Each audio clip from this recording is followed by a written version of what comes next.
everyone, welcome to the This Week I'm Into podcast. This week we're talking about the streaming wars. I'm Pete Tyler. I'm Pete Tyler. Later on, we're going to have a special guest, Sean Epstein, talk about his experience and knowledge with the streaming wars. And right now, with me today, I have my friend and co-host, Paul Imbrugulio. Paul, how are you doing? I'm doing great, Hans. Let me think. What's a joke? Okay. I'm streamalicious. Okay, anyway. Okay, so Paul, when we were talking about this one, obviously the theme of this podcast, right? It's jumping into a hobby, a passion every week. I don't think anyone's hobby is the streaming wars. But that being said, I think it's a really interesting thing to talk about. I was kind of thinking, like, how do we, spin this? And despite it not being a hobby, I think it is completely in the spirit of this podcast. So I'm going to call this a rabbit hole episode. You good with that? It's definitely something Sean is passionate about. Okay, yeah, that's a good way to spin it. So I'm going to deem, maybe urbanism was kind of similar to this, but I'm going to call it a rabbit hole episode because I think that's the kind of spirit it has for this podcast. Yeah, and I'm sure a lot of people have a hobby of watching shows on streaming services. Yeah, so absolutely. This will influence something that you probably already do. So with that in mind, Paul, do you want to just explain what a streaming service is, just in case someone is... I mean, I doubt there's a listener out there who doesn't really know what we're talking about, but maybe just in basic terms, we can explain what we're talking about here. Sure. There's a lot of different kinds of streaming services. I think the ones that we're mostly going to talk about today are your video streaming services, not your like audio like Spotify, Apple Music, but more your like Netflix, Hulu, Amazon Prime, right, etc. Right. So yeah, we'll kind of be touching on those video platforms mostly. Right. And when we're talking about the streaming wars, we're just talking about, each one of those streaming services wants your dollar.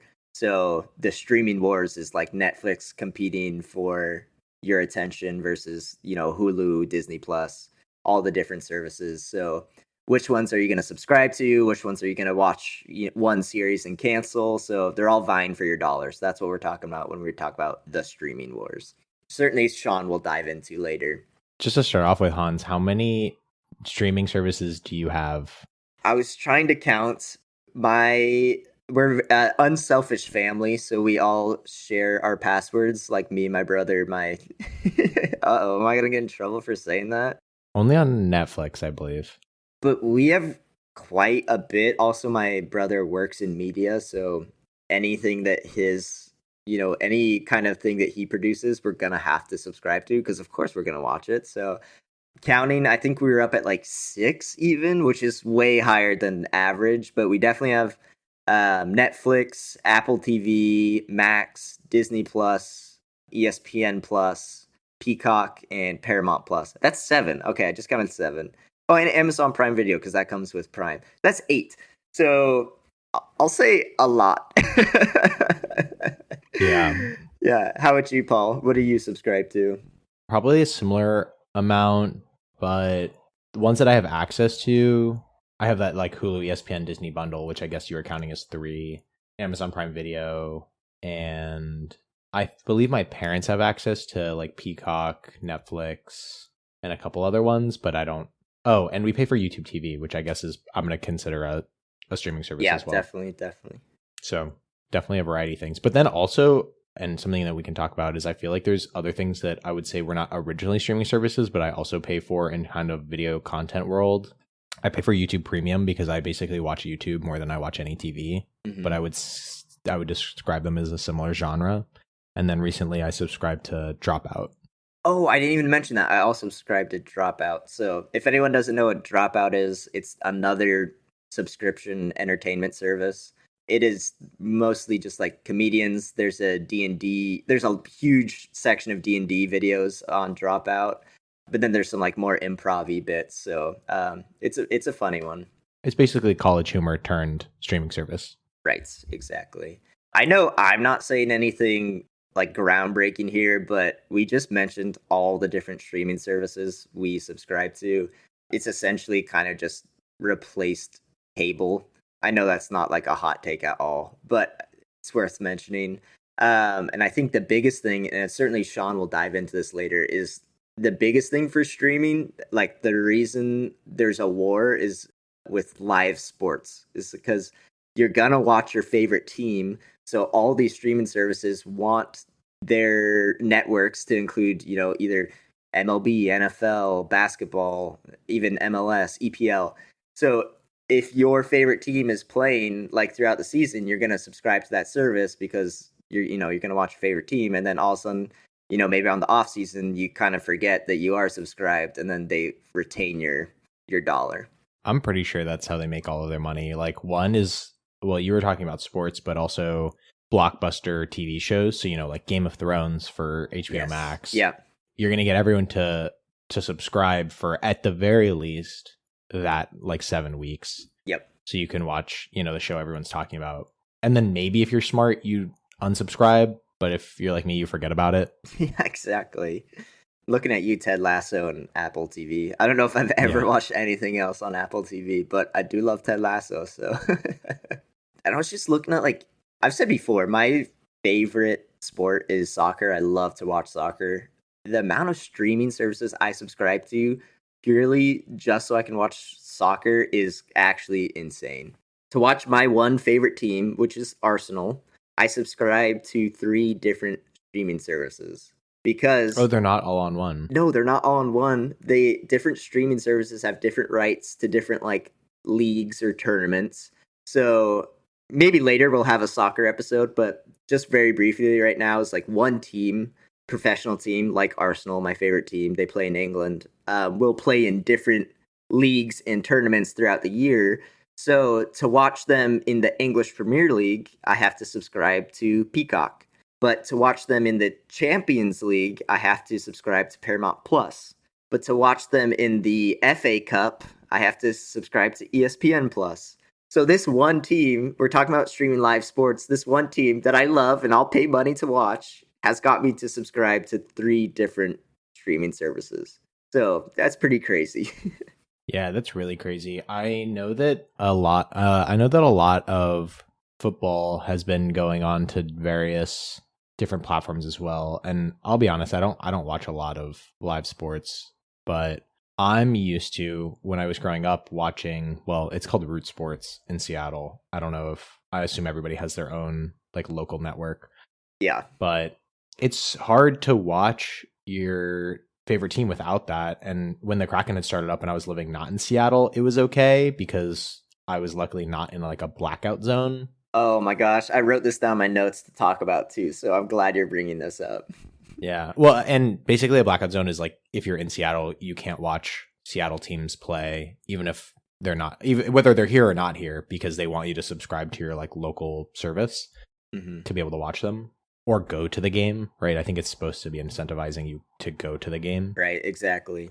But it is a pain when you're, you don't want to shell out a whole amount of money to watch your local team, which you're like, well, I would think, and I have no idea how the finances work, but I would think you'd want to be able to show your local team at least occasionally in your local area, because that's how you grow fans. Like, yeah. I have no interest in watching every Mariners game because I can't just like put it on TV and like keep up. Like, I'd have to either pay for a service or go to the game, both of which are expensive. And to me, the person who like casually keeps up with it, it's just not worth it. Yeah, I definitely hear you there. In Chicago, it's called the Marquee Sports Network. And basically, these regional sports networks are kind of the bane of a sports fan. I'm sure, I mean, you mentioned, pricing, economics. I'm sure they've economics their way into, what... It's not for the fans.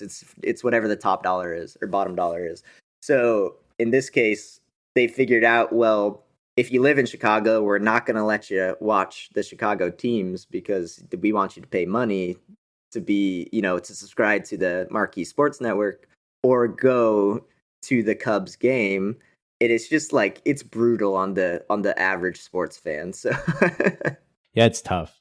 Totally. And there's 2 main reasons, like you said, that these blackout markets exist and prevent you from watching your local team. And it's because, they want your money. So you have to subscribe to your regional sports network, which is going to be expensive.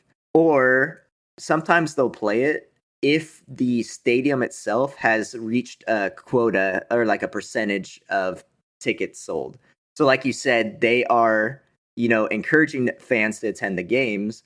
So basically they're kind of making the system where it's like, okay, if enough fans actually attend the game, then we will release this game from the blackout market. So I thought that was kind of interesting, but the whole point is, your money has to go somewhere if you want to see this team. So, Yeah. And talking about prices, and you brought up football, just kind of a story I saw was did you see the pricing for this year's NFL Sunday ticket? On YouTube TV, you see an ad for it like all the time. I think it's like $350. Yeah, it's actually insane. So that is $350 plus that's already on top of your monthly subscription to YouTube TV. Which is not cheap. Yeah, so if you're looking, football, let's say without the preseason, you're looking professional football, you're looking probably September through February, right? If you want to watch all your team's games and then playoffs and Super Bowl. So that's, roughly 6 months. So that's 6 months of subscription plus, the additional 300 between $300 and $400, right? Yeah. So you're looking at, roughly probably about $700 if you want to watch all of a NFL season, which I just think is absolutely ridiculous. But again, there's an economics major out there somewhere that figured out that this is where supply meets demand. So people are willing to pay $700 to watch football this year, I guess. Oh, I also wanted to mention, we don't have to dive too far deep in this, but we did mention how expensive NFL Sunday Ticket is. It's also currently the NFL is under like a multi-billion-dollar lawsuit about this kind of pricing, because the only place you can get Sunday Ticket is on YouTube TV, and before that it was only on DirecTV. So essentially they are offering this subscription service, right? But there's no competition, so it's essentially a monopoly. There's only one place. So we're playing like way exorbitant, way out of competitive pricing. Like if there was a competitor, I'm sure it would bring the price down. So there's like an antitrust lawsuit going against the NFL right now. So we might actually see those prices change. I'll get $3 in the mail one day.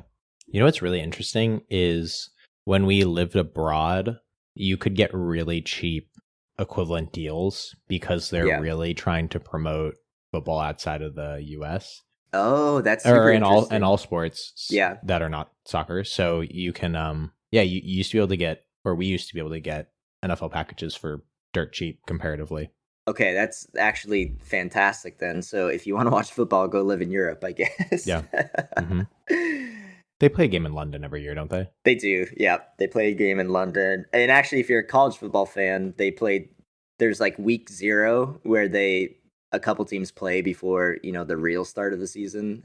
And they played that in Dublin this year. College game day was in Dublin, Ireland. So definitely trying to expand their market, I'm sure. That's why baseball's a World Series, right? Because we have games in Canada. Sound like Noah Lyles with your comments on what is actually a world champion. Okay, Paul. I do have some fun facts for you.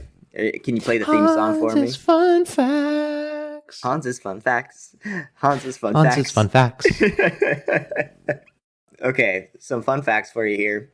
Mostly, I don't know how fun you'll consider these, but they are mostly just statistics about streaming. The average American household pays $46 for streaming a month, or $552 a year. That's from Forbes. Damn.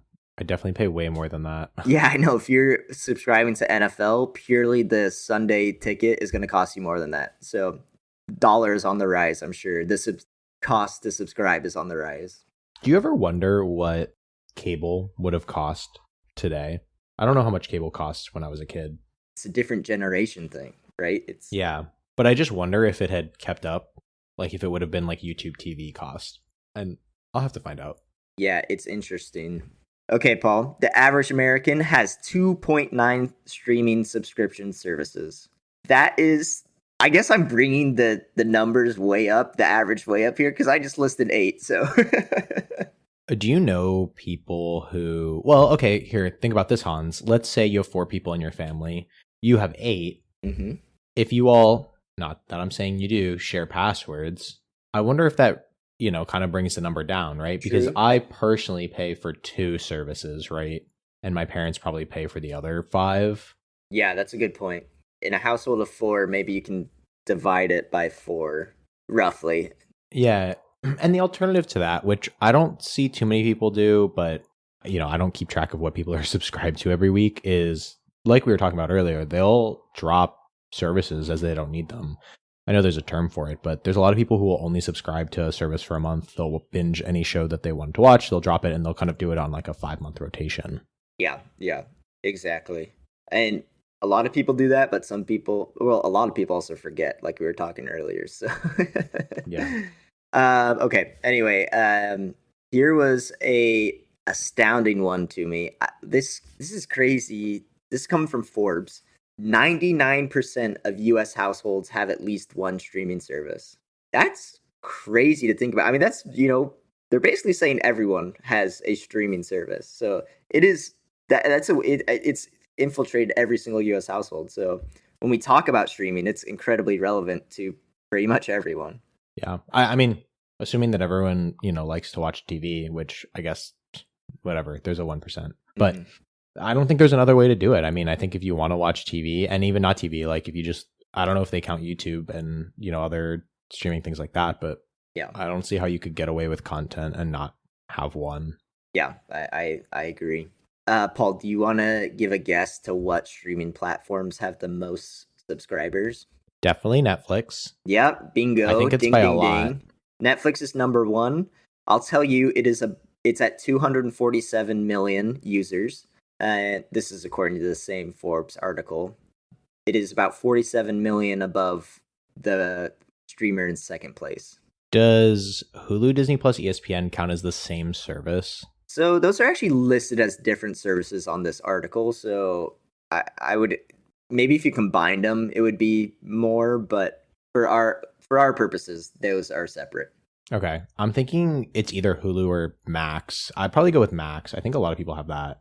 Ooh, okay. Max, number 4, 95.1 billion. Yeah. And maybe they didn't take the stat during Game of Thrones. Okay, what's second? Yeah, that's fair. You did mention Disney Plus. That's number 3. Disney Plus number 3 at 150 million. I'm sure these numbers might have adjusted since the article released, I'm sure, but just in general. And then the number 2 one, the silver medalist, do you want to give it a guess? I think it's... Is it Hulu? It's low-key cheating. It's not Hulu. Is it Amazon Prime? It's Prime, yeah.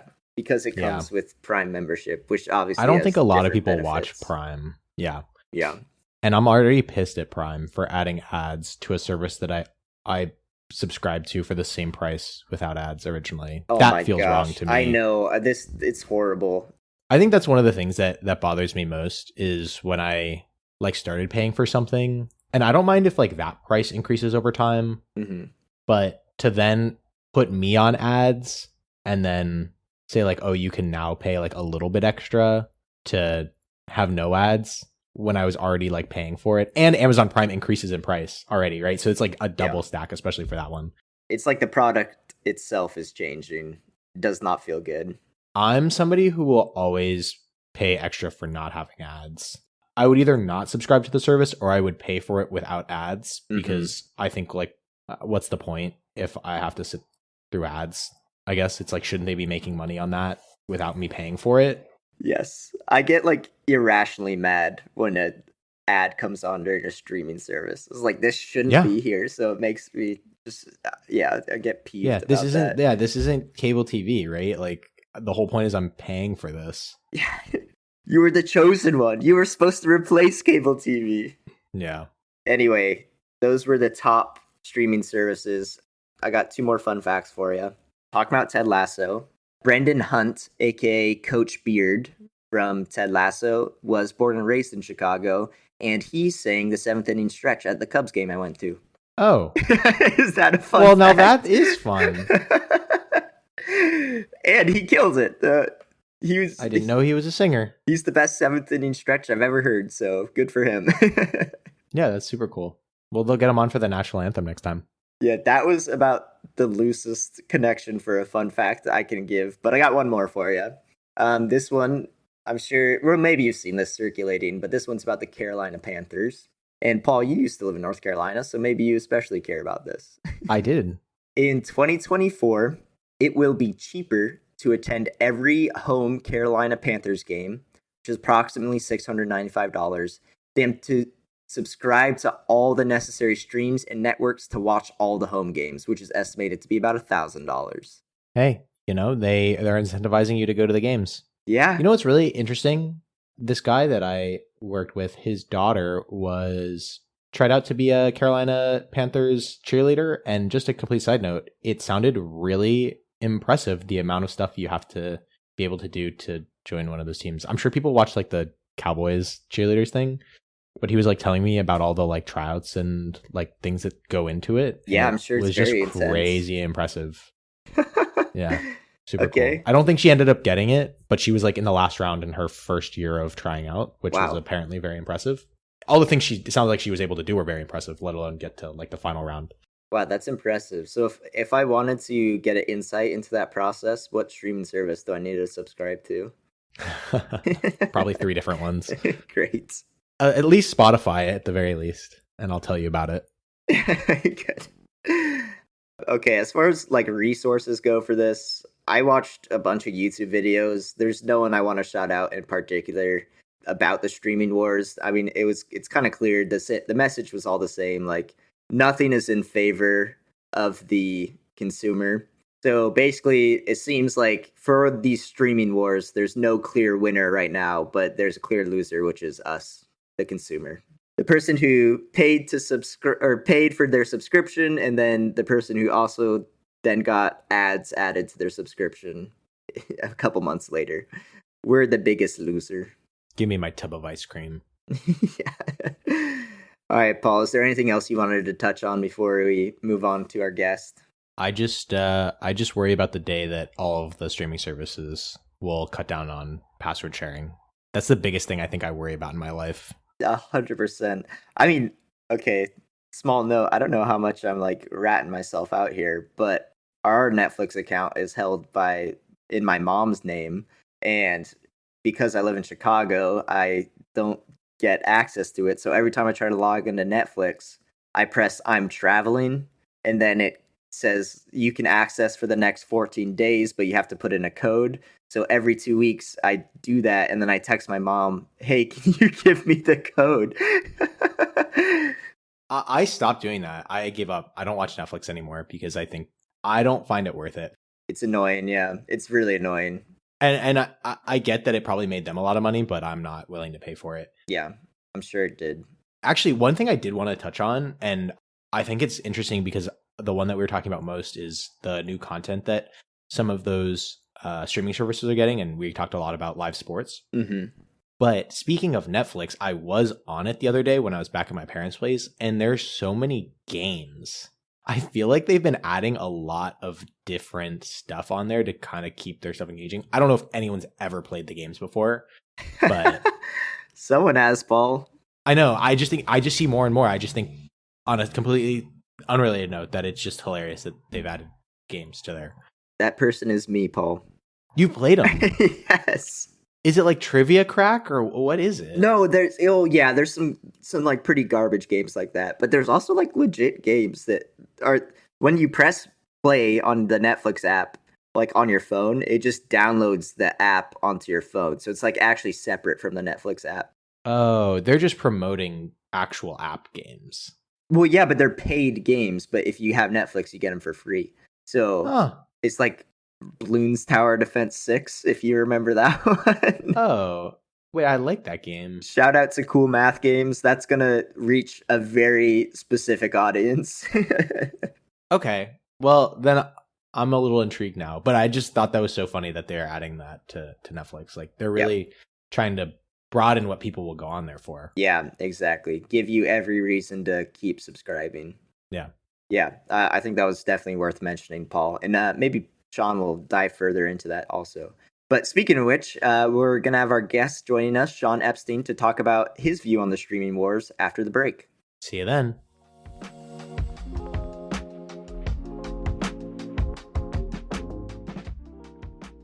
Welcome back, everyone. Thank you for watching that quick interlude commercial. Sorry, we've decided to add ads this week in honor of the streaming. So with that being said, we're excited to welcome this week's guest, Sean Epstein, to the program. Welcome, Sean. Hello. Thank you both for having me. Thanks for coming on, Sean. Yeah. Yeah, thank you for being here. Sean, before we get started talking about streaming, do you want to introduce yourself real quick? Sure. My name is Sean. I met Polly and Hansi 6 years ago now, in Pi Lambda Phi frat house in Rush, I believe. This is true. And I've known them ever since. I used to live in New York City. Now I live in Chicago, Illinois, down the road from Hans. Woo.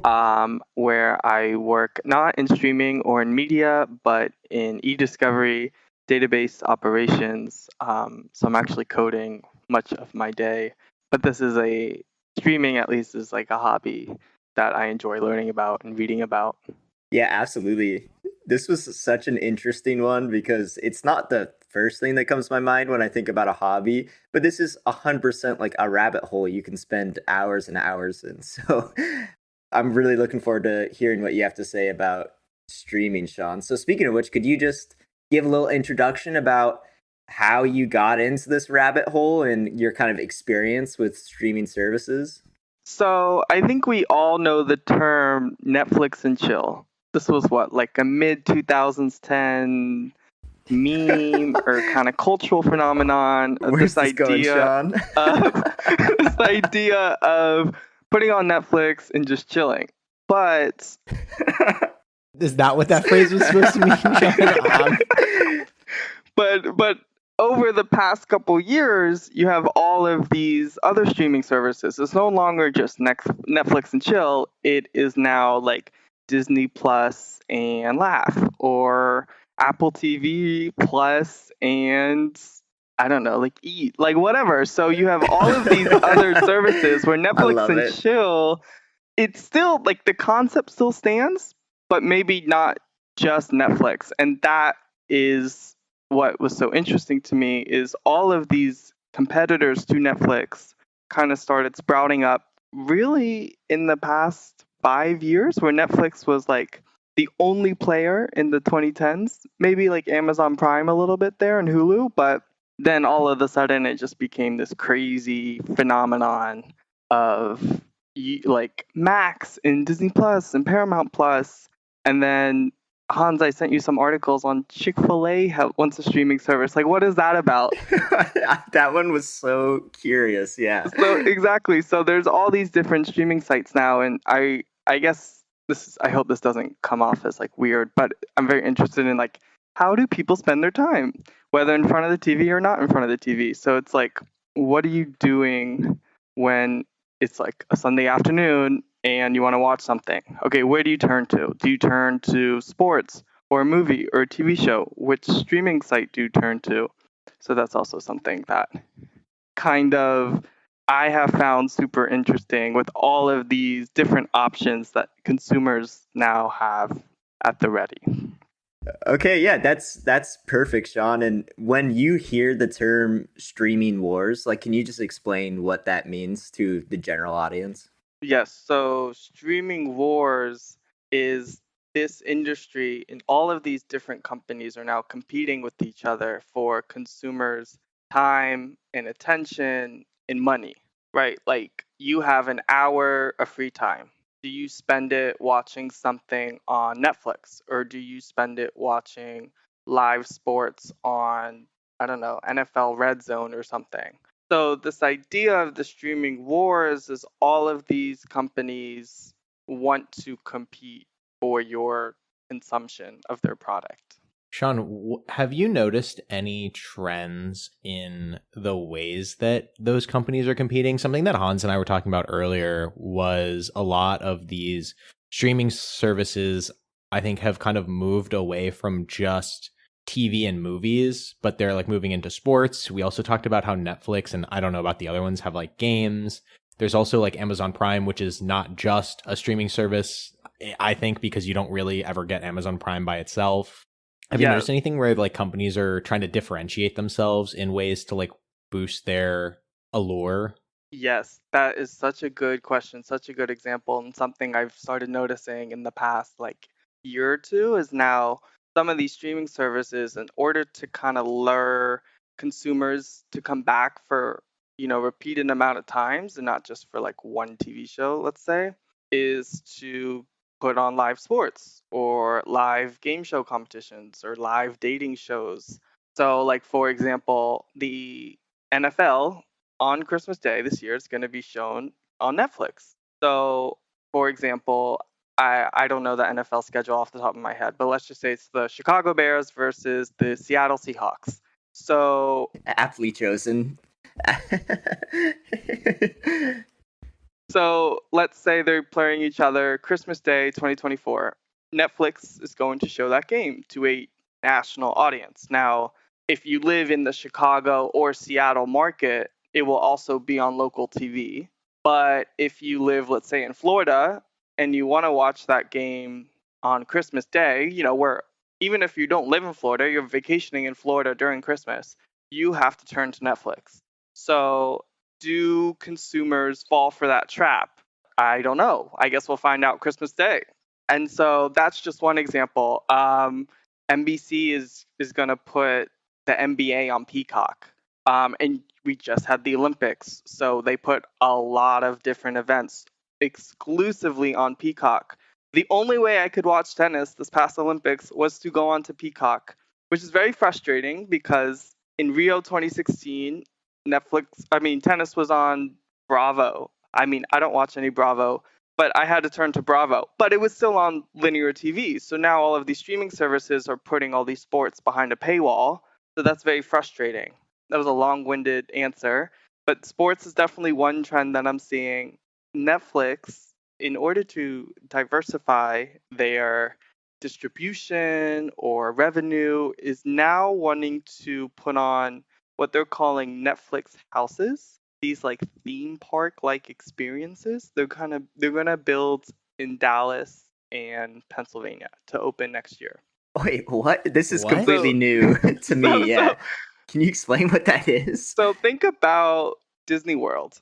And Disney has all of these IPs to all of these different characters and titles. And so they're able to put on this whole theme park experience behind, like, I don't know what's at Disney World these days, but like Little Mermaid or Pinocchio or like whatever. So Netflix is doing the same thing with their titles. I'm So gonna get Stranger like a Things. Love Is Blind ride where I just go in a pod and talk to random people. You might.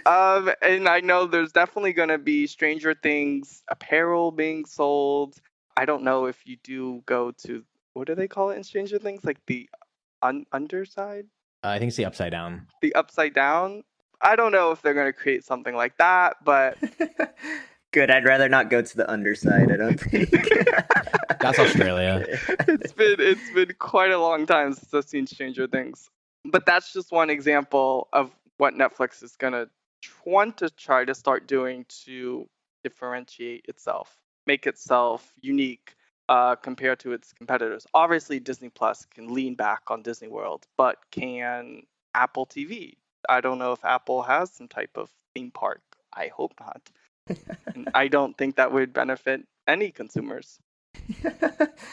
It's called the EPL. It's Ted Lasso. Yeah, Ted Lasso's team. Yeah. Apple just purchases an EPL team. They should have really worked with Wrexham. I feel like that would have been the crossover everyone wanted. I mean, that's Hulu. Welcome to Wrexham. There's something for everything, huh? Sean, I got 2 questions for you. The Chick-fil-A streaming service that you mentioned. What is the deal with that? Do you have any clue what that is actually about? So, as I was reading about this, Chick-fil-A was actually already starting to produce its own like web content or like production. So now they're just investing more into that and putting it on a streaming service. Now, I don't know who would turn to Chick-fil-A Plus or Chick-fil-A streaming. Like, I think Chick-fil-A is doing very fine with its restaurant business as it is, But from what I could gather, they want to create family-friendly shows in the unscripted space. So like reality TV or game shows or dating shows. Just I don't know what that's going to look like. I don't know if they think it's going to be successful. It might just be a little gag to give them more marketing. But I find it interesting that they're not a traditional media company, but they feel this need or maybe a desperation to turn to streaming because they see that's how consumers spend their time. Yeah, I'm so curious about that because, like you said, I don't think I would ever turn to Chick-fil-A for my media needs, but I don't know, maybe it's important to like diversify their portfolio. Like you said, Netflix making Netflix houses. Well, Chick-fil-A's already got, thousands of brick and mortar stores across the US. Maybe they want to enter the media/tech space. So it's interesting at the very least, but I can't imagine it would be successful, but I'm willing to be surprised by it. And the only thing I could think of is that they have TVs in their dining rooms, and then they just show these Chick-fil-A streaming shows in their dining rooms and keep people there longer. It could always be on the Chick-fil-A app. I know they sometimes have games that you can play to try to win like a freebie at Chick-fil-A. Oh, Maybe they'll do something with their streaming services. I'm not going to say I don't play the games because it does give you like a free chicken minis or something. I just don't know how that would be profitable for them if they did that, but something to consider. yeah, maybe they just have a few extra $1 million lying around. Hey, what else are you going to do on a Sunday? If you can't go to Chick-fil-A, you can watch their services. There you go. Keep them on people's minds on the day they're closed. It's a very business-oriented perspective, but I can dig it. Sean, speaking of, well, Chick-fil-A's services haven't failed, but let's say they might. So speaking of failed streaming services, I know something that you directly have brought up before, something you are really wanting to talk about, right? Is Quibi, right? Because they just have an interesting story, right? So can you just, in case someone's not familiar, can you give the background about Quibi and then their kind of story as a streaming service? Yeah. Yes. This was a company I was fairly obsessed with. Not watching, but learning about back in 2020. And this is such a great example as a hopeful business student of a business failure. So Quibi was launched in, I believe, April 2020. And the whole idea of Quibi, it is short for Quick Bites, that these are amazing shows. I didn't know that. Very creative people over there. Mm-hmm. Not creative enough. Yeah, that's what I was about to say. Not creative enough, apparently.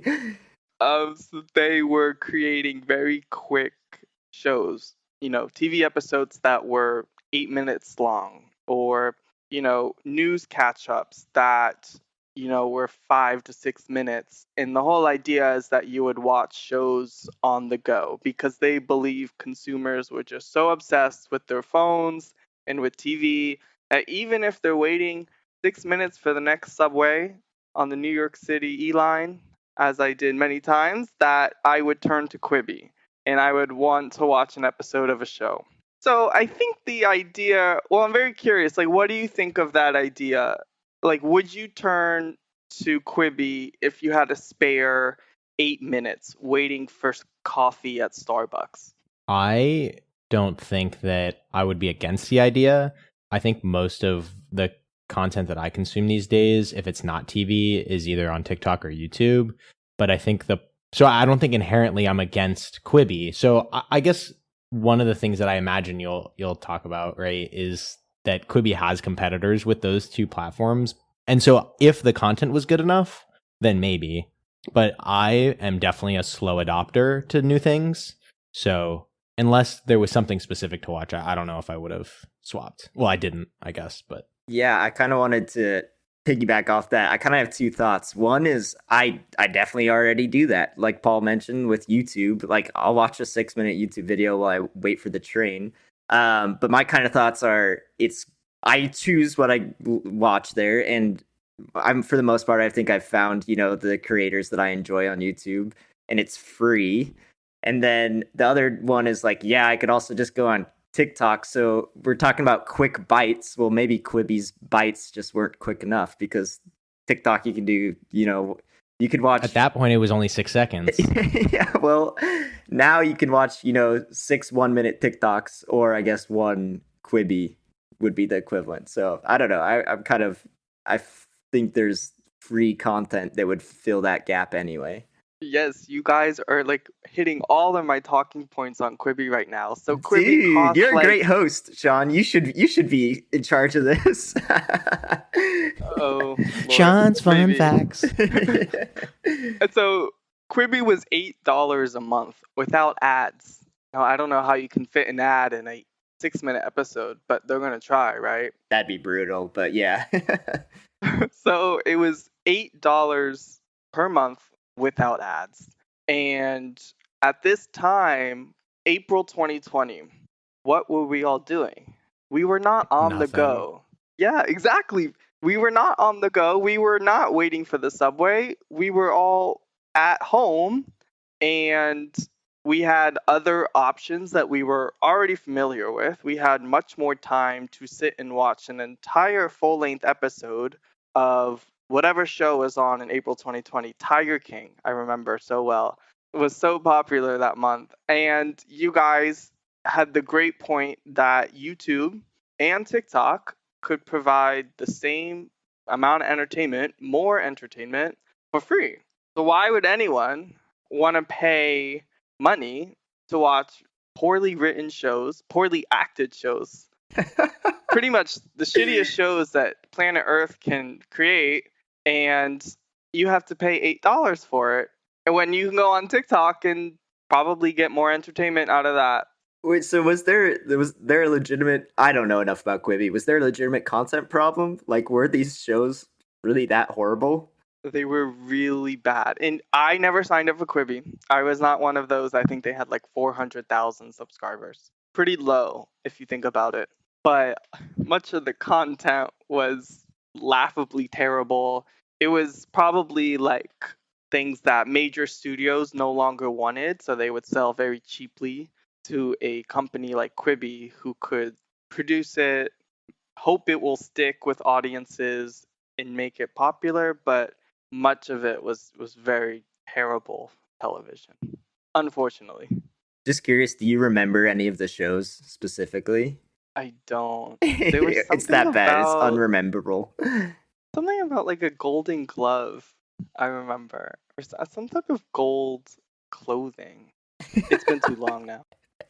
Okay, intriguing. I don't know if it's $8 a month intriguing, but it's intriguing. Yes. So I think Quibi had the unfortunate time to launch. It was launched during the pandemic, which their whole idea was to watch on the go. So that was something that failed for them. Now think about when you watch a show on Netflix, there's a memeable moment, whether it's a screenshot, whether it's a dialogue, whether it's a 2-minute clip. Oh, I watch entire shows on TikTok. Exactly. So that was something that Quibi couldn't provide. You could not take a screenshot of anything while in the Quibi app. And granted, Quibi was only available on your cell phone in its early months. You could not watch it on your television, you could not watch it on your computer, it was literally on your phone. And you couldn't take a screenshot. So then how do you get people to talk about your content? How do you get people to learn about your content? How do you get people to interact? So you couldn't get that organic marketing that, let's say, what comes to mind, like Bridgerton gets or Ted Lasso gets, these things that are behind a paywall, but you can spread to Twitter, Instagram, Facebook, TikTok. So you couldn't do that on Quibi, which was honestly probably one of their biggest downfalls, is you could not spread the message. Yeah, that's kind of a bizarre rule to have by the Quibi executives. I maybe could understand not allowing a screen record, because then I guess you could distribute the content for free. But even then, I don't think it would be that big of a deal. And like you said, that's all organic marketing. If someone just like, oh, this is a funny meme right here, screenshot it, send it to their friends, post it on Twitter. it doesn't make sense that they wouldn't allow that. Yeah. So that was honestly one of the reasons why a lot of people never actually heard of any of those shows or frankly heard of Quibi. Right. I feel like they advertise so hard. Yes, they had a Super Bowl commercial. I think this would have been Super Bowl 2020. I don't know who was playing in the Super Bowl that year, but I'm sure they got hundreds of millions of views for that Super Bowl game. So Quibi had a very large audience for their, marketing launch. And honestly, after that television ad, their marketing just went haywire. It was terrible. And then they eventually just became a laughing stock, and that was their only way to market themselves, was you were the butt of jokes on Jimmy Kimmel or something. So that's how people knew about them after a couple of weeks and months. I guess any press is good press, but I don't think you want to be the butt of the joke all the time. So, Especially not on Jimmy Kimmel, yeah.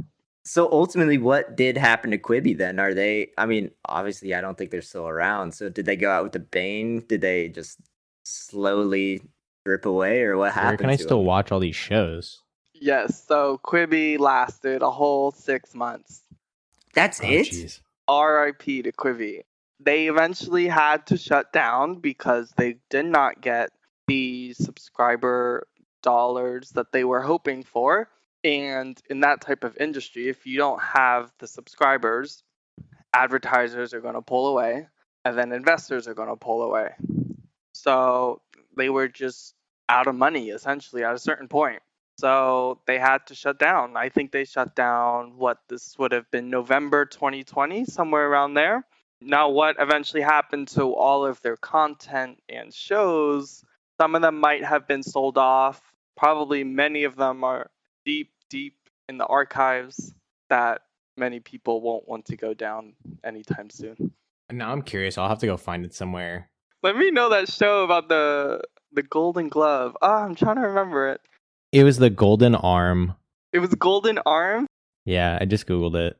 Rachel Brosnahan could have won an Emmy for the Golden Arm. Was it really Emmy worthy? No. I think that's a joke. But yeah, horror short, The Golden Arm. Awesome. You can find it on YouTube.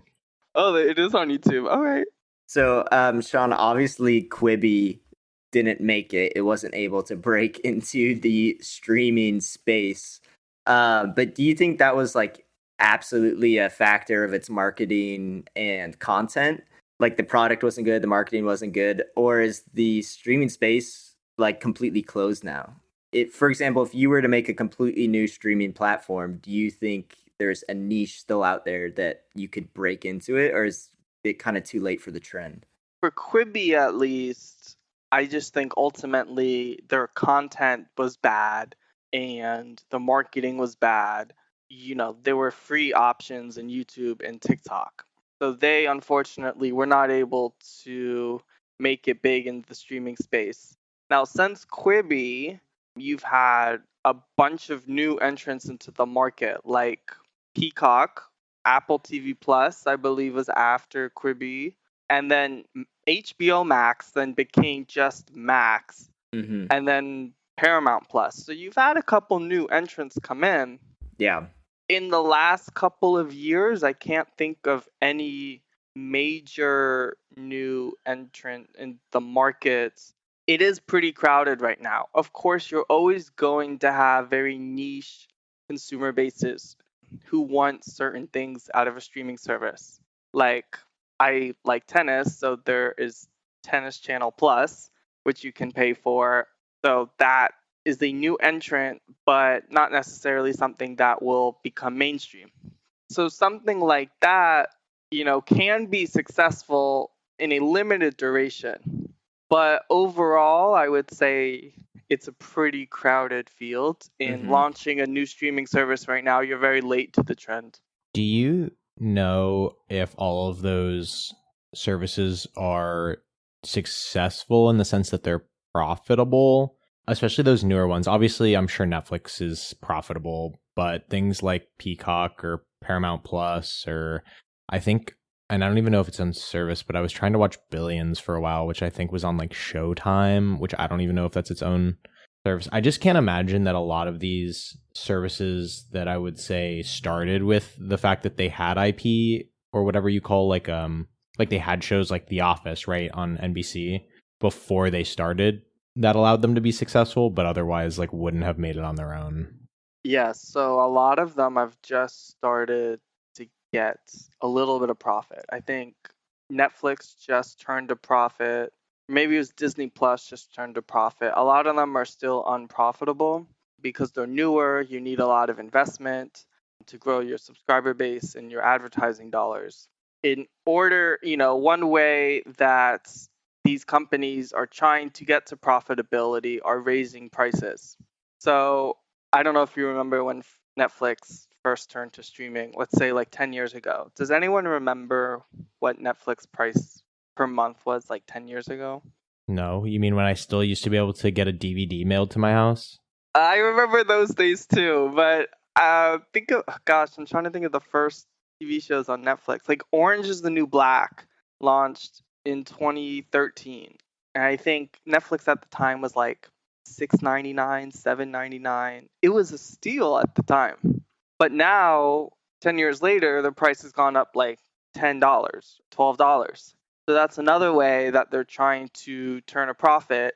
It's constantly raising prices. And you don't even see it just in entertainment or television streaming. You see it in Spotify and Apple Music as well. That's something that has slowly begun to piss me off, that I am now paying like $11.99 for Spotify monthly, when I think it used to be like $6.99. Shout out to everyone listening to this on Spotify right now. You're definitely on a family plan with like 5 other friends. Guys, we're one big family for real. It's not it's the family you choose. That's right. So Sean, speaking of all these different kind of strategies that all of the different streaming services have employed, do you think there is one streaming service that's clearly doing it right or that's winning the quote unquote streaming wars? I give a lot of credit to Netflix, who obviously was the first player in this industry. You know, streaming on Netflix became a thing probably a dozen years ago now, and they were pioneers. And now, all these years later, they have all this new competition, but they're still thinking of ways to get people to subscribe, whether it is through live sports or new scripted television. Like Squid Game was massively popular, and Stranger Things is, I believe that the last season is yet to come out, so Stranger Things is still active. Other shows are likely in the pipeline. Movies, of course, are constantly coming out. And like we mentioned before, the Netflix houses, whatever they hope Yeah. that will become, it is a revenue generator. They hope. So I give Netflix a lot of credit for constantly coming up with new solutions, new ideas to not even like to stay relevant, but to stay the leader of their industry. They have, I believe, it was definitely over 200 million international subscribers. Where if you compare that to like Peacock was like less than 50 million. And Disney Plus might be around 100 million. These numbers I'm not necessarily making up, but based on what I've read loosely, these are true numbers. So I think that Netflix is winning, whatever that might look like. I don't think Netflix is going to go out of business tomorrow or anything. Um, but it's going to be interesting to see whether they become successful in live sports, and whether the sports companies would want to go that route if they think that is a viable, profitable route for them. NFL chooses to put their content on Netflix. Will that work for the NFL? If it doesn't, they're going to pull back from Netflix, and then we'll have to see what happens to Netflix then. Yeah, something I wanted to mention about Netflix for sure was I mean, you kind of touched on it, but they are kind of the kings of content creation. Because I think like things like Stranger Things, or I mean, I remember Queen's Gambit was huge, or Wednesday was huge. Bridgerton is huge. So like it's talking about the failure of Quibi, right? Not having good content. Well, Netflix consistently puts out like content that people actually want to watch. That being said, I know they just produce massive and massive amounts of content, and some of it is completely horrible and does not stick. But I can definitely see how every once in a while a actual show does stick, and then that brings in some people. So I think talking about the streamer wars, I think Netflix does a particularly good job of that. That some other streaming sites probably don't have that kind of claim to successful content creation. Yeah, I would agree. There is a lot of, frankly, shitty content out there, and they hope that at least one of them sticks and is able to give them a lot of publicity and money. Someone was telling me, and I don't know if this is factual or just something that they were observing, but they mentioned that they saw that Netflix is producing more shows that are not good because they found that people are not consistently watching the shows. They're just running them in the background. And so they're making like background content. Are you serious? I don't know if it's true, but I was like, well, maybe. I mean, there is a lot of garbage. But the thing about Netflix that I thought was more more intriguing is the fact that I think they're actually like the pioneers of the space, and like in the fact that a lot of people follow what they do. So I think Hans and I were talking about this earlier about password sharing and cutting down on password sharing. I'm curious if, well, maybe Sean, if other streaming platforms are going to follow suit. I don't know if they've fully decided whether that was the right move or not, but I feel like it's been long enough, probably about a year since that originally started. And I know other platforms do like a soft version of it too, like YouTube TV, I believe, is a little bit more limited than some other things.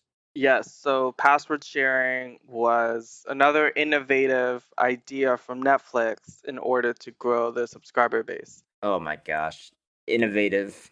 Not for the consumer, but I'm actually shocked at how long it took them. I feel like people were talking about that basically since it started. And okay, so maybe it wasn't as innovative as I thought it was, but they were able to generate a new revenue stream out of that. I think I saw the number that they had like 3 million extra subscribers after the password sharing cracking. So it was definitely a great way to make more money. And you do see copycats. I'm pretty sure Peacock is doing it. Maybe Disney Plus is doing it as well. You know, it's a way to get more subscribers to eventually become profitable. Now, is it going to piss off the consumer? Of course. Do the companies think that will matter? You know, the consumer gets a little pissed off, but they're going to do it anyways because they really want to watch Stranger Things. Yeah, the consumer will probably pay because they really want to watch Stranger Things. We must stand together. That's like Lord Farquaad saying, like, many of you die, but I'm willing to make that sacrifice. They don't care.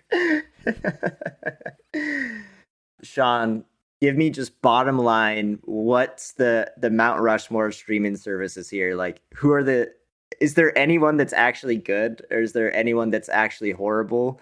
Or is it kind of just the consumer seems to always be the loser?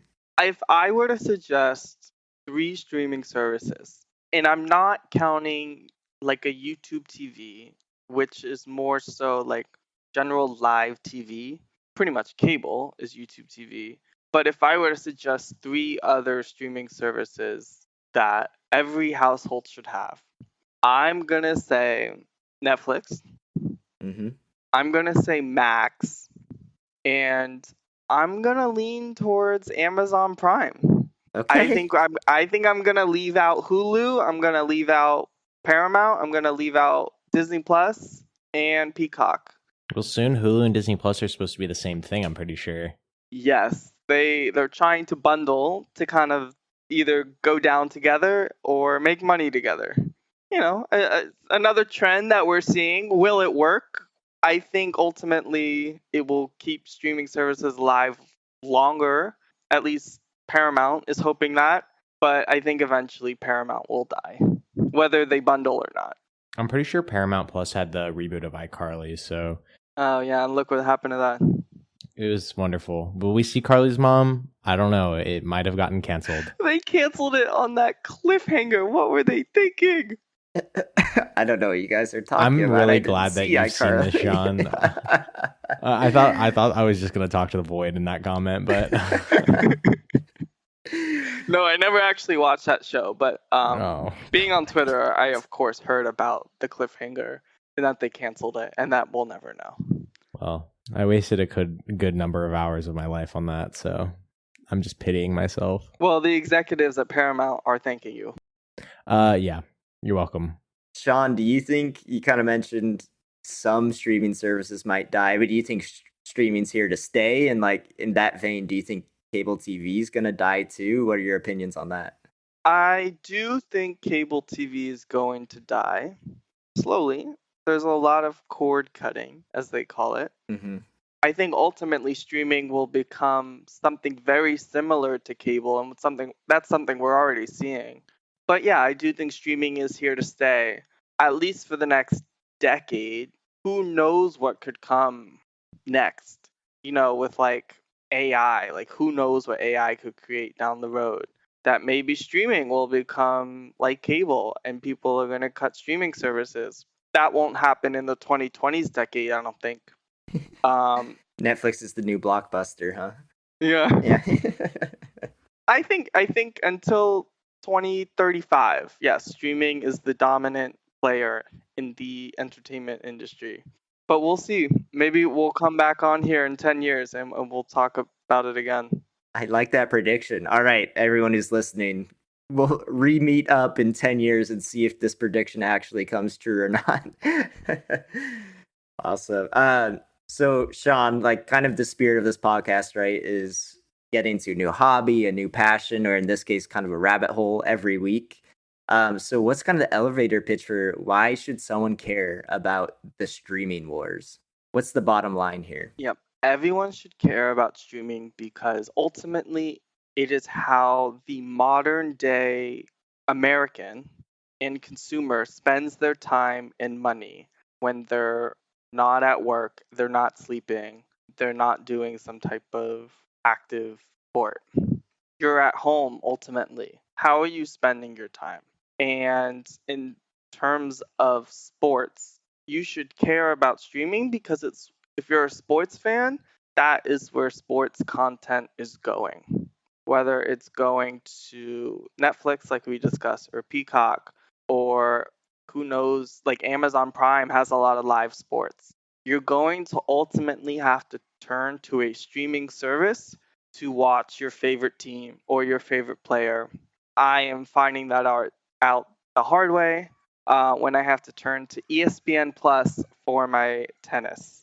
So I am just one of millions of other Americans that is now putting in a bunch of money in investment into streaming services to watch what I want to watch and get value out of it.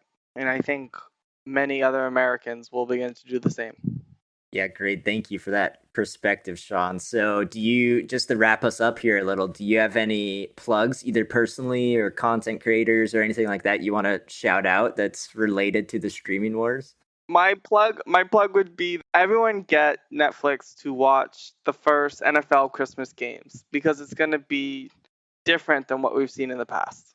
I want them to be more like the Amazon Prime games that are all tech oriented and they like have all the predictions and line drawing and stuff. I thought that Like was really cool. the Nickelodeon games with like the Yes, kids. SpongeBob and Yeah, with the Patrick. slime. I think that's so fun. Dora, can you explain what offsides is? See me, amigo. Yeah. I love that. Well, Sean, thank you so much for coming on the podcast. It was great hearing from you. Yes. Thank you both very much. This was a lot of fun.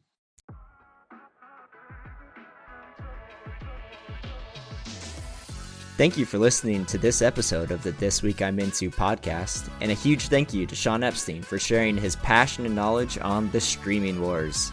If you have any questions, comments, or suggestions for the next episode, please reach out at thisweekiminto@gmail.com, and please give us a follow on Instagram at thisweekiminto. Also, please rate us 5 stars and share this episode with a friend. We're doing our best to grow the podcast, and your help really goes a long way. Thanks for listening, and we'll see you in the next one. And now, a word from our sponsor, but legally, they don't actually sponsor us. Ladies and gentlemen, streaming fanatics and binge watchers alike, welcome to the main event of the century. It's time for Subscription Showdown! Woo! That's right, folks. In the red corner, hailing from Silicon Valley, with an endless catalog and some background noise of worthy originals, it's the reigning champion, Netflix! Will they defend the title with their massive library of series and films, or will their password sharing restrictions knock them out? And in the blue corner, coming in hot with free shipping and movies, Amazon Prime Video. Known for playing the long game, Prime's packing a diverse lineup and those irresistible 2-day deliveries. But can they punch above their weight with those obscure originals? And let's not forget the wild card. In the green corner, fighting for the crown with critically acclaimed exclusives, it's none other than Apple TV Plus. Small library, but big stars. Will their award-winning shows help them land a knockout? And just when you thought it was over, here comes a new contender from the shadows, Disney Plus. Bringing a nostalgic 1-2 punch with Marvel, Star Wars, and anything else they can rehash from movies you enjoyed in your childhood and now make them into worse versions of a limited series. Can they harness the power of the Force and take home a win? It's anyone's fight, folks, but you, the listener, are the ultimate judge. Which service deserves your monthly fee? Will you be loyal to the Netflix dynasty, take a chance on the Apple's Richmond underdogs, or embrace the nostalgia train on Disney Plus? Don't tap out just yet. The Subscription Showdown is on. Choose your champion, start your free trial, and let the binge begin. Remember, only one streaming service can reign supreme. Or can it? Why not just subscribe to them all and see who really delivers the knockout blow? Wait, I'm getting some breaking news. It seems like Comcast just purchased up every single streaming service, and we are moving back to cable for just $250 a month. What a deal! Ding ding!